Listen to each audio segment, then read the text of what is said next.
آج ہم انسانی شخصیت کی گہرائیوں میں جا رہے ہیں، خاص طور پر یہ سمجھنے کے لیے کہ فطرت کیا چیز ہے۔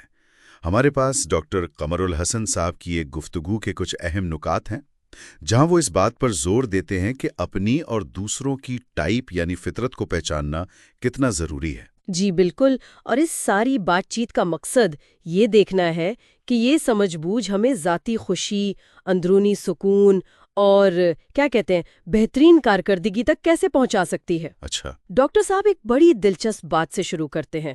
وہ کہتے ہیں لوگ صرف مختلف نہیں ہوتے، ان کی باقاعدہ ٹائپس ہوتی ہیں۔ ٹائپس؟ جیسے پھلوں میں سیب اور خربوزہ الگ الگ ٹائپ ہیں؟ صرف یہ کہہ دینا کافی نہیں کہ یہ مختلف ہیں؟ بالکل بالکل یہی مثال ہے۔ ان کی اپنی ایک خاصیت ہے، ایک پہچان ہے، اور یہ صرف کوئی تھیوری نہیں ہے۔ ڈاکٹر صاحب اپنی میڈیکل اور سائیکائٹری کی پریکٹس کا حوالہ دے کر بتاتے ہیں کہ انسانوں کی بہت سی پریشانیوں کی جڑ خاص طور پہ گھروں میں جو جھگڑے ہوتے ہیں، میاں بیوی میں، والدین اور بچوں میں، ان کی ایک بڑی وجہ یہ ہے کہ ہم ایک دوسرے کی بنیادی ساخت یا کہہ لیں کہ فطرت کو نہیں سمجھتے۔ اچھا، جیسے؟ کوئی مثال؟ جیسے ایک والد بہت منظم ہے، جے ٹائپ، اور اس کا بیٹا بہت لچکدار ہے، پی ٹائپ۔ اب والد سمجھتا رہے گا کہ بیٹا غیر ذمہ دار ہے، کام ٹالتا ہے، حالانکہ وہ صرف مختلف انداز سے دنیا کو دیکھ رہا ہے اور اس سے نمٹ رہا ہے۔ یہ ناواقفیت تکلیف دیتی ہے۔ صحیح۔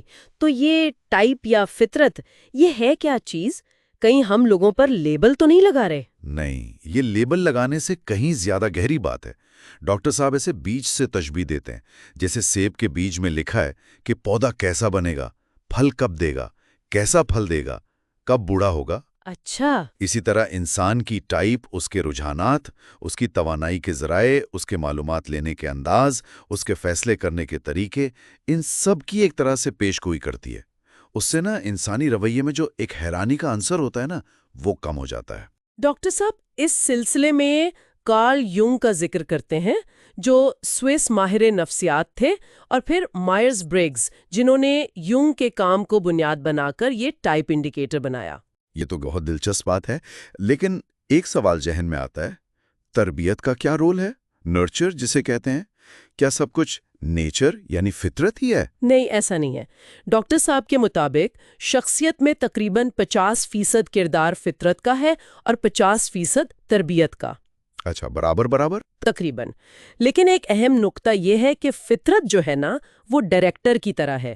تربیت تبھی سب سے زیادہ مؤثر ہوتی ہے، سب سے اچھے نتائج دیتی ہے، جب وہ فطرت کو سمجھ کر کی جائے۔ مطلب؟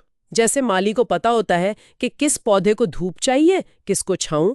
منی پلانٹ کو دھوپ میں رکھیں گے تو جل جائے گا، گلاب کو سائے میں رکھیں گے تو کھلے گا نہیں، ہے نا؟ صحیح، بالکل۔ اسی طرح اگر والدین یا استاد یا دفتر میں لیڈر اگر وہ فرد کی ٹائپ کو سمجھ جائے تو اس کی بہترین نشوونما میں مدد کر سکتا ہے، اس کی صلاحیتوں کو صحیح سمت میں لگا سکتا ہے۔ تو کیا اس کا مطلب یہ ہوا کہ ہم اپنی ٹائپ کے قیدی ہیں؟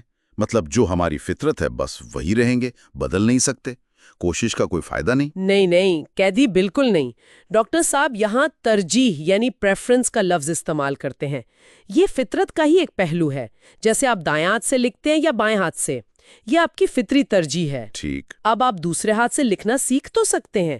انسان میں یہ صلاحیت ہے کہ وہ اپنی غیر ترجیحی صلاحیتوں کو بھی استعمال کر سکتا ہے، لیکن اس میں محنت زیادہ لگے گی، توانائی زیادہ خرچ ہوگی، رفتار کم ہوگی، اور شاید وہ صفائی، وہ کوالٹی بھی نہ آئے جو آپ کے فطری حق میں ہے، اور سب سے بڑھ کر شاید وہ خوشی محسوس نہ ہو جو اپنا فطری کام کرنے میں ہوتی ہے۔ اچھا، تو آپ یہ کہہ رہی ہیں کہ سکون اور ایکسلنس یعنی بہترین کارکردگی، یہ دونوں چیزیں اپنی فطری ترجیحات کے راستے پر چلنے سے زیادہ آسانی سے ملتی ہیں؟ بالکل، ڈاکٹر صاحب کا یہی نقطہ ہے۔